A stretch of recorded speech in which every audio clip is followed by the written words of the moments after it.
जय श्री श्याम। बोलो कार्तिक के ठाकुर महाराज की जय। कार्तिक मास बड़ा ही पावन मास है। इस मास में हमें कार्तिक महात्म और कार्तिक मास की कहानी अवश्य सुननी चाहिए।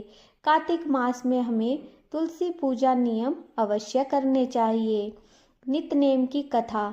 एक माँ बेटी थी। वे नित्यनेम की कहानी कहा करती थी। उसकी बेटी ने कहा, माँ मैं नित्यनेम की कहानी कहूँगी। माँ ने कहा, बेटी तेरी कहानी कौन सुनेगा। उसने जिद की और नित्यनेम की कहानी कहने लगी। उसकी शादी हुई, ससुराल गई तो सबसे कहती, मेरी कहानी सुन लो। सभी कुछ न कुछ बहाना बनाकर टाल देते। कोई कहानी नहीं सुनता तो वह पूजा करती और भूखी रहती। एक दिन एक पड़ोसन आई, बोली मैं तेरी कहानी सुनूंगी।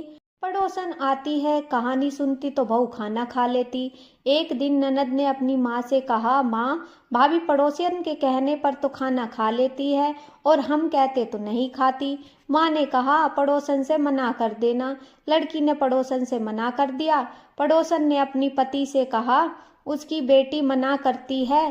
पति ने कहा, उसकी माँ मना करे तो मत जाना। अगले दिन सास ने मना कर दिया तो पड़ोसन नहीं आई। उसकी कहानी तो कोई नहीं सुनता तो वह भूखी रहती। ससुर ने सास से पूछा, बहू कैसी है। तो सास ने कहा, अच्छी है, कामकाज तो कर लेती है मगर कुछ खाती नहीं। ससुर ने कहा, बड़े घर की बेटी है, काम करने से थक जाती होगी, इसीलिए काम मत कराया करो। लेकिन वह फिर भी नहीं खाती, सारा दिन पूजा में लगी रहती। धर्मराज का आसन डोल उठा कि इस नगरी में ऐसा कौन है जो भोजन नहीं करता। उसे बुलाओ, मेरे सामने लाओ। स्वर्ग से विमान आया तो सास बोली, मैं चलूं। तो बहू ने कहा, तुम्हें तो बहुत काम था, मेरी कहानी सुनने का भी समय नहीं था।